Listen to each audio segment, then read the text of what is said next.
पहलगाम हमले में जिन हाथों ने उस दिन बंदूकें चलाई थी वो आज की डेट तक जिंदा घूम रहे हैं।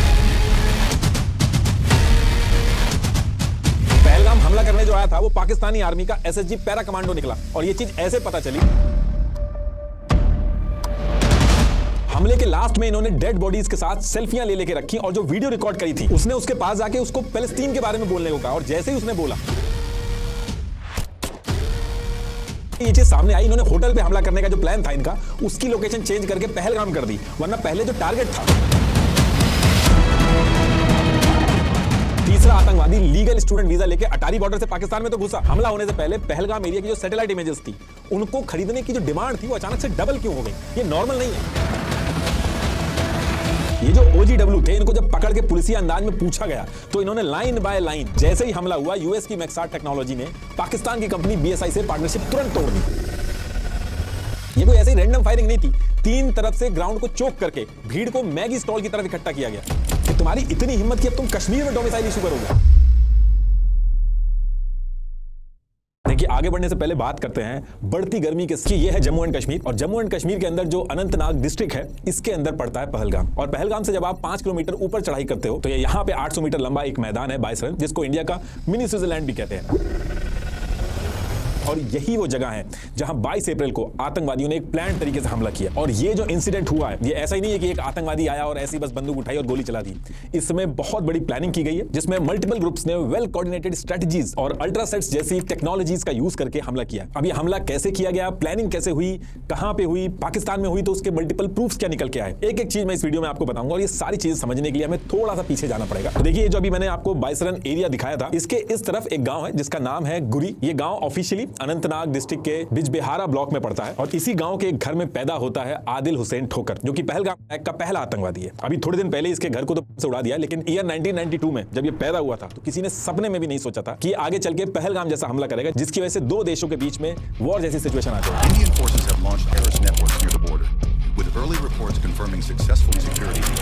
अब आदिल जब यहाँ पे बड़ा हो रहा था तो इसने पहले शाह हमदान पब्लिक स्कूल में एडमिशन लिया, फिर government higher secondary school Bijbehara से 12th क्लास की और ईयर 2018 आते आते अनंतनाग में जो रहमत आलम कॉलेज है वहां से अपना MA कंप्लीट करके टीचिंग करने लगा। तो ईयर 2018 तक जब तक ये कॉलेज में था तब तक किसी भी एंटी इंडिया एक्टिविटी में इसका नाम नहीं आया था। लेकिन बस एक चीज थी उस टाइम पे जो सबने नोटिस की थी कि उस एरिया में जब भी कोई आतंकवादी मारा जाता था तो उसके जनाजे में जरूर जाता था ये, बाकी किसी और एक्टिविटी में इसका नाम उससे पहले सुनाई में नहीं आया था। लेकिन अप्रैल 2018 में इसने अपना असली गेम स्टार्ट किया। 29 अप्रैल 2018 को ये आदिल ठोकर जो था ये क्या करता है, अपने घर वालों से बोलता है कि उसका एक एग्जाम है तो उसके लिए इसको कश्मीर के बडगाम जाना पड़ेगा और वहां एग्जाम देके वापस घर आ जाएगा। और घर वाले भी इसकी बात मान के इसको भेज देते हैं। लेकिन 2 से 3 दिन निकल जाते हैं लेकिन आदिल अपने घर वापस नहीं आता बल्कि गायब हो जाता है। और घर वाले बैक टू बैक फोन भी मिलाते हैं इसको लेकिन इससे बात नहीं होती है। और फिर थक हार के 2 मई 2018 को आदिल ठोकर की जो मदर थी शहजादा बानो वो पुलिस स्टेशन में जाके मिसिंग कंप्लेंट रजिस्टर करा देती है। अब इधर मिसिंग रिपोर्ट तो रजिस्टर हुई लेकिन एक्चुअल में आदिल ने पहले से ही पूरी प्लानिंग कर रखी थी। इसने बिना किसी को बताए सेम मंथ यानी कि अप्रैल 2018 को पाकिस्तान में एक एप्लीकेशन लगा के स्टूडेंट वीजा के लिए अप्लाई कर दिया था हायर स्टडीज के लिए। और बहुत ही कम टाइम में यानी कि सेम मंथ में पाकिस्तान अथॉरिटी जो है वो आदिल ठोकर को स्टूडेंट वीजा ग्रांट भी कर देती है। और इसी वीजा के बेसिस पे आदिल घर में एग्जाम का बहाना बना के अटारी वाघा बॉर्डर के रास्ते वैलिड पासपोर्ट और वैलिड स्टूडेंट वीजा के थ्रू मई 2018 में पाकिस्तान पहुंच जाता है। ये उसकी पिक है उस टाइम की। अब ये पाकिस्तान पहुंच तो गया था लेकिन इसको पाकिस्तान जाके पढ़ाई नहीं करनी थी। पाकिस्तान पहुंचने के बाद सबसे पहले अपना फोन बंद करता है, अपनी फैमिली और अपनी कश्मीर के आसपास के जो लोग थे उनसे पूरी तरीके से कॉन्टैक्ट खत्म कर देता है और सेम डे लश्कर-ए-तैयबा की लीडरशिप से मिलता है। लश्कर-ए-तैयबा ये वही मिलिटेंट ऑर्गेनाइजेशन है जिसने मुंबई अटैक, पार्लियामेंट अटैक ये सब करवाए हैं। अब पाकिस्तान पहुंचने के बाद मुजफ्फराबाद के सवाई नाला में LED का कैंप है जो कि LOC से 30 किलोमीटर अंदर पड़ता है POK में। यहाँ पे इसकी ट्रेनिंग स्टार्ट होती है। दौराए सूफा, दौराए आम, दौराए खास, ये सारी इसकी ट्रेनिंग स्टार्ट होती है। अभी जो ऑपरेशन सिंदूर में 9 स्ट्राइक्स की गई थी उसमें से सबसे पहली स्ट्राइक यही की गई थी। अब इधर आदिल की ट्रेनिंग अपनी चलती रहती है, इसको रेडी किया जाता है आगे चल के हमले करने के लिए। दूसरी तरफ जब ये आया था उसके नेक्स्ट मंथ यानी कि 28 जून 2018 को पाकिस्तान के लिए एक दिक्कत खड़ी हो जाती है। FATF financial action task force ये एक इंटरनेशनल बॉडी है जो दुनिया के अंदर टेरर फंडिंग की मॉनिटरिंग वगैरह करती है। तो FATF ने पाकिस्तान की एक्टिविटीज को देखते हुए उसे अपनी ग्रे लिस्ट में डाल दिया। ब्लैक लिस्ट करने से पहले ग्रे लिस्ट में डाला जाता है, एक मौका दिया जाता है सुधरने का। अब ये बहुत बड़ी दिक्कत थी पाकिस्तान के लिए क्योंकि इसकी वजह से IMF, वर्ल्ड बैंक से जो लोन वगैरह मिलते हैं पाकिस्तान को वो सब रुक जाते हैं। इससे पाकिस्तान के लिए एक सर्वाइवल का भी इशू खड़ा हो जाता। तो ग्रे लिस्ट में डालने के बाद FATF ने पाकिस्तान को गाइडलाइंस दी कि ये जो आपकी कंट्री में लश्कर-ए-तैयबा जैसी ऑर्गेनाइजेशन चल रही है इनकी फंडिंग आप रोको, इन पे एक्शन लो। तो FATF एफएटीएफ की गाइडलाइंस और दुनिया को दिखाने के लिए पाकिस्तान ने छोटे मोटे एक्शन लिए। इन्होंने रिपोर्ट सबमिट करना स्टार्ट करी कि इन्होंने फंडिंग रोक दी है और इनके लीडर्स जो हैं एलईटी वगैरह के, इनको भी जेल में डाल के दिखाया। अब इसके कुछ महीने बाद 14 फरवरी 2019 को इंडिया के अंदर पुलवामा किया जाता है।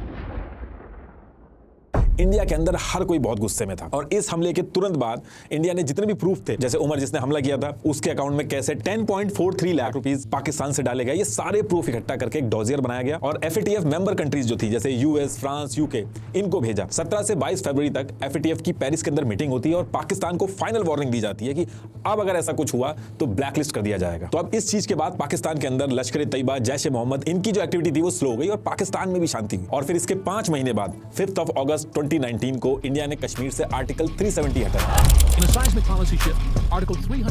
अब ये चीज होने के बाद पाकिस्तान जो था वो चारों तरफ से फंस गया था। इधर आर्टिकल 370 हट चुका था, मिलिट्री एक्शन पाकिस्तान ले नहीं सकता था, लश्कर तैयबा, जैश ए मोहम्मद, ये जितनी भी प्रॉक्सी थी इनकी एफएटीएफ की नजर पड़ी थी उन पे। तो इस चीज से निपटने के लिए पाकिस्तान के मुरीदके में, जहां एलईटी का हेडक्वार्टर है, वहां पे मल्टीपल मीटिंग्स होती हैं, इसका सोल्यूशन निकाला जाता है और फिर इसके कुछ टाइम बाद एक नया प्लान बनाया जाता है ताकि कश्मीर के अंदर जो लड़ाई है उसको कंटिन्यू किया जा सके। पाकिस्तान एक नए नाम से आतंकवादी आउटफिट बनाता है, द रेजिस्टेंस फ्रंट, TRF।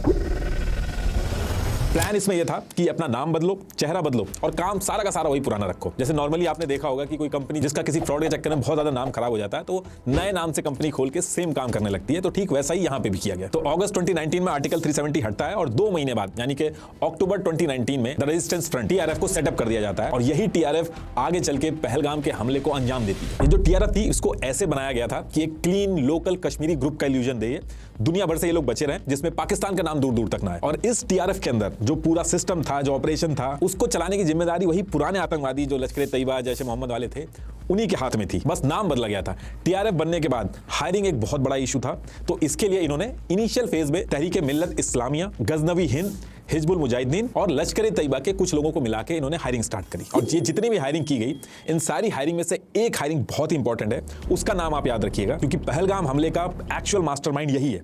इसका नाम है हासिम मूसा। ये हासिम मूसा जो है ये पाकिस्तान आर्मी का एक SSG पैरा कमांडो है। तो पाकिस्तान आर्मी जो थी वो इसकी सर्विस जो थी वो टर्मिनेट करके इसको लोन पे लश्कर तैयबा को दिया था, लोन पे एलईटी को दे दिया। इसका मतलब ये है कि अब ये एलईटी के जितने ऑपरेशंस होंगे उनको एग्जीक्यूट करेगा। और देखिए ये कोई भी कॉन्स्पिरेसी थ्योरी नहीं है। NIA की जो इनिशियल इन्वेस्टिगेशन हुई है उसमें साफ ये चीज सामने आई है, जितने OGW के बयान आए हैं, India today, times of India, the new Indian express day 1 से इस चीज को कवर कर रही है। और इसमें जो कह रहा है कि NIA तो इंडिया की है, ये न्यूज एजेंसीज भी इंडिया की हैं, तो देखिए क्राइम इंडिया के अंदर हुआ है, इन्वेस्टिगेशन इंडिया के अंदर चल रही है, तो टोक्यो से रिपोर्ट नहीं आएगी। और ये जो सारी चीजें बता रहे हैं छुपती नहीं है। पुराने भी जितने हमले हुए, चाहे पुलवामा हो, 26/11 हो, कसाब जो पकड़ा गया, जो भी प्रूफ आए, NIA ने इनिशियल स्टेज में जो भी बोला गया, आगे चल के वो सारी चीजें प्रूव हुई और इंटरनेशनल कम्युनिटी ने भी उन प्रूफ को माना। और देखिए इससे पहले मैं आगे पहलगाम का जो हमला हुआ उसकी प्लानिंग कैसे हुई, ये लोग घुसे कैसे, कोऑर्डिनेशन कैसे किया, उसके बारे में बताऊं। उससे पहले ये चीज समझनी बहुत जरूरी है कि सिर्फ इंडिया इकलौता देश ऐसा नहीं है कि जो पाकिस्तान के बारे में ये सब चीजें बोलता है। इंडिया के बाहर की ऐसी ऑर्गेनाइजेशन जिनकी रिपोर्ट्स को पूरी दुनिया के लोग मानते हैं, United Nation, international watchdogs, independent intelligence firm, सब ये चीज कह चुके हैं अपनी रिपोर्ट में कि पाकिस्तान ने टेरर आउटफिट का यूज करके कश्मीर जैसे एरिया में एक प्रॉक्सी बैटलफील्ड बनाया है। और सबसे डेंजरस पार्ट इस चीज में ये रहता है कि पाकिस्तान आर्मी और ISI जो है इसे आतंकवाद नहीं समझती बल्कि एक कैलकुलेटेड मिलिट्री डॉक्ट्रिन मानती है। जैसे अफगानिस्तान में US की CIA ने लोकल मुजाहिदीन के थ्रू प्रॉक्सी वॉर लड़के सोवियत यूनियन को बाहर कर दिया था, तो ये मानते हैं कि सेम ऐसे ही बिना वॉर लड़े इंडिया से कश्मीर ले लेंगे। European foundation for south Asia studies की रिपोर्ट में कहा गया है कि पाकिस्तान आर्मी और इनकी इंटेलिजेंस एजेंसी ISI, इनका एक अनहोली अलायंस है टेरर ग्रुप्स के साथ। इन्होंने 125 से 250 मिलियन डॉलर आतंकवादी ग्रुप्स को दिए हैं, कुछ उनकी सैलरीज की फॉर्म में, ट्रेनिंग, ऑपरेशनल कॉस्ट जितनी भी लगती है उसके लिए दिए हैं। इस पूरी रिपोर्ट का लिंक मैंने डिस्क्रिप्शन में लगा रखा है। इसके अलावा US स्टेट डिपार्टमेंट ने कहा कि पाकिस्तान का ISI अभी भी आतंकवादी ग्रुप को शेल्टर दे रहा है जो इंडिया पे फोकस कर रहे हैं। कांग्रेशनल रिसर्च सर्विस CRS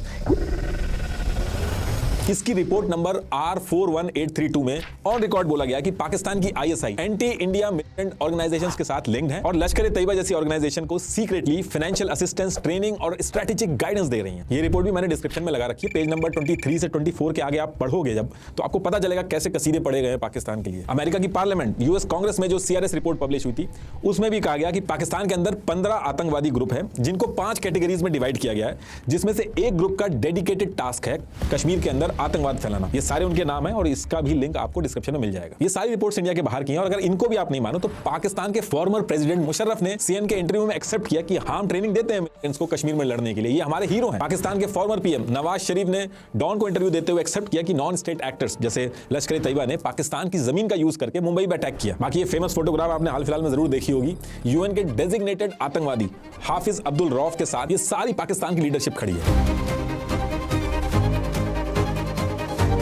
और ये मैं शॉर्ट में बता रहा हूं, US department of defence, pentagon, FATF की कितनी सारी रिपोर्ट है, पूरी रात निकल जाएगी और सिर्फ उन रिपोर्ट्स में पाकिस्तान और उनके आतंकवादियों से क्या कनेक्शन रहे हैं सिर्फ उसके बारे में बताया गया। और ये सब इंडिया के बाहर की रिपोर्ट है। तो आगे मैं जो भी स्टोरी बता रहा हूं आपको, उसको सिर्फ आप ये कह के नहीं रिजेक्ट कर सकते कि अरे ये तो इंडिया का यूट्यूबर है, इंडिया की रिपोर्ट्स है, इंडिया की एनआईए है, ये सारी चीजें कह के आप पाकिस्तान का जो लिंक है आतंकवाद से वो हटा नहीं सकते। चलिए वापस अपनी स्टोरी पे आते हैं। तो देखिए अभी तक पाकिस्तान आर्मी का जो पैरा कमांडो था हाशिम मूसा, वो आर्मी छोड़ के एलईटी के जो ऑपरेटिव्स थे उनके साथ काम करने लगा था। आदिल ठोकर जो कश्मीर से पाकिस्तान पहुंच गया था, वो वहां पे उसकी ट्रेनिंग चल रही थी। यानी कि पहलगाम हमले वाले दिन जो 2 आतंकवादी थे वो पाकिस्तान के अंदर अपना काम कर रहे थे। और तीसरी चीज टीआरएफ, इसका फॉर्मेशन हो चुका था। और टीआरएफ के फॉर्मेशन के बाद दूसरी चीज जो इनको करनी थी, इनको टीआरएफ के हेड बनाने थे। और हेड ऐसे बनाने थे जिनके ऊपर इनको लंबे टाइम से ट्रस्ट हो, स्किलफुल हो और कश्मीर के लोकल हो, ताकि इनका जो नैरेटिव है वॉर का वो उसी तरीके से एग्जीक्यूट हो। और लोकल हेड होने से लोकल हायरिंग और उस एरिया की नॉलेज उसको अच्छी होती है, तो उसका बहुत बड़ा एडवांटेज होता है। तो इसके लिए ये लोग सेलेक्ट करते हैं कश्मीर के कुलगाम जिले के रामपुरा के कैमा गांव का रहने वाला मोहम्मद अब्बास शेख। ये बहुत ही पुराना और ट्रस्टी आतंकवादी था एलईटी का। ये 1996 से ही एलईटी के साथ आतंकवाद फैलाने में जुड़ा हुआ था। तो इसी वजह से मोहम्मद अब्बास शेख जो था उसको हेड बनाया गया टीआरएफ का।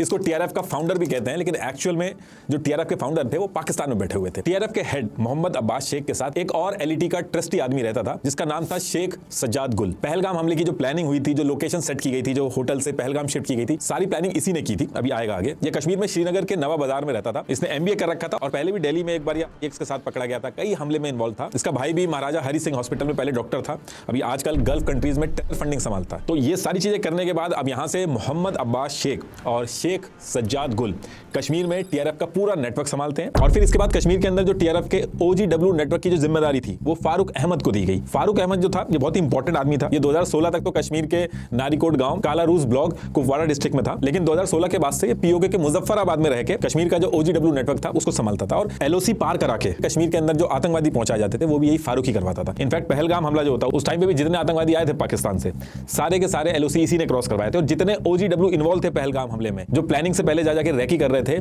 सब के सब इसके साथ कांटेक्ट में थे। देखिए ओजीडब्ल्यू मैंने पुरानी वीडियो में बता रखा है, एक बार फिर से बता देता हूं। ओजीडब्ल्यू ओवरग्राउंड वर्कर, कश्मीर में जो लोग इंडिया से नफरत करते हैं लेकिन हथियार उठा के अपनी जान दांव पे नहीं लगाना चाहते हैं, वो ओजीडब्ल्यू बन जाते हैं। ये आराम से आम जनता की तरह अपना घर चलाते हैं, कोई ऑटो चलाता है, कोई दुकान संभालता है, लेकिन जो आतंकवादी होते हैं उनको ये हेल्प करते हैं, उनको खाना, शेल्टर, आर्मी की इंफॉर्मेशन देना, एरिया की डिटेल्स शेयर करना, ये सारे काम करते हैं। ओजीडब्ल्यू कश्मीर में बहुत ही इंपॉर्टेंट रोल प्ले करते हैं। ओजीडब्ल्यू के बिना जितनी आतंकवादी ऑर्गेनाइजेशन है, एलईटी हो गई, जैश ए मोहम्मद हो गई, इनका पूरा काम करना बहुत मुश्किल हो जाता है कश्मीर के अंदर। अब इसके बाद जब ये सारी चीजें सेटअप हो जाती हैं तो कश्मीर के अंदर फारूक अहमद पाकिस्तान से आतंकवादियों को एलओसी क्रॉस करा के घुसाना चालू करता है कश्मीर के अंदर, ताकि हमला किया जा सके। एलओसी से जितने भी आतंकवादी घुस रहे थे वो सांबा, कठुआ, राजौरी और पुंछ वाला जो एरिया था वहां से घुस रहे थे। और इनका एक सेट पैटर्न रहता था। कश्मीर के बॉर्डर पे घुसने के बाद ओजीडब्ल्यू इनको रिसीव करते थे, इनकी हेल्प करते थे, और फिर ये बॉर्डर पे आने के बाद डायरेक्ट जम्मू वाला रूट पकड़ के अनंतनाग पहुंचने की बजाय ये जो यहां से आप किश्तवाड़ वाला एरिया जो देख रहे हो, यहां वाले रूट से पहुंचते थे, क्योंकि यहां पे बहुत ज्यादा घने जंगल हैं, नेचुरल केव्स हैं, एवरेज एलिवेशन जो है सी लेवल से 2000 मीटर से भी ऊपर है, तो भागने में बहुत आसानी होती है। यहां पे पकड़ना इनको बहुत मुश्किल होता है। 22 अप्रैल 2025 जिस दिन अटैक हुआ था, आज की डेट तक किश्तवाड़ वाला जो इलाका है, हमारी फोर्सेस इनको ढूंढ के मार रही हैं। अभी भी लड़ाई चल रही है इस एरिया में। तो देखिए ईयर 2022 आते आते इन्होंने अपना पूरा नेटवर्क एस्टैब्लिश कर लिया था कश्मीर के अंदर। टीआरएफ ने अपने आतंकवाद के मॉडल की रीब्रांडिंग करी, ऑनलाइन पोर्टल्स बनाए, टेलीग्राम, सोशल मीडिया का बहुत ज्यादा यूज किया इन्होंने। एक टीजेआरएफ नाम से टेलीग्राम चैनल भी बनाया जिसमें प्रोपेगेंडा वाली वीडियोस वगैरह शेयर करके कश्मीरियों को ज्वाइन कराते थे। और फिर इसी बीच इन्होंने कश्मीर के अंदर हमले करना स्टार्ट किया। नॉन लोकल जो थे उनको टारगेट करना स्टार्ट किया। लाल चौक से 100 मीटर पे Hari Singh high street market area में मारा इन्होंने।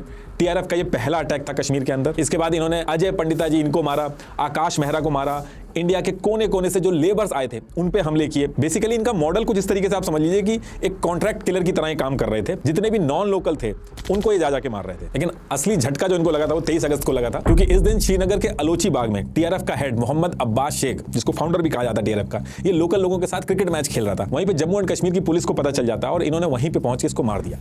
जिस दिन ये मारा, सेम वीक में जो टीआरएफ का सेकंड इन कमांड था, जो मैंने बताया भी था आपको, शेख सज्जाद गुल, इसको हेड बना दिया जाता है। इधर टीआरएफ का हेड मारा जाता है, दूसरी तरफ कश्मीर की सिचुएशन भी बहुत तेजी से बदल रही थी। जैसे 2018 जो स्टोन पेल्टिंग होती थी वो 1458 केसेस आए थे, वहीं 2020 में ये 255 रह गए थे और फिर आगे चल के और कम हुए।